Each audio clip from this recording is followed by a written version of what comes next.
Kalau korang selalu edit video atau gambar, korang mesti faham. Kadang-kadang mouse dan keyboard tu rasa lambat. Ini Ulanzi D100H Dial Creative Controller.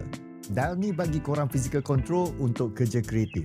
Dial besar dekat tengah ni boleh digunakan untuk benda macam scrub timeline, adjust volume, zoom in, out, tukar brush size atau fine tune color grading. Dan disebabkan dia ada haptic feedback, rasa pusingan tu lebih precise, bukan macam scroll biasa. Selain dial, dia juga ada customizable button. Jadi korang boleh set shortcut ikut workflow sendiri. Contohnya cut, undo, copy paste, switch tool atau control media. Yang best, dia wireless menggunakan Bluetooth dan korang boleh connect sampai 3 device. Bateri dia 1000 mAh dan Ulanzi claim boleh tahan sampai 60 hari. Jadi tak perlu selalu charge. Butang dia juga rasa tactile. Ini sedikit sound test untuk korang.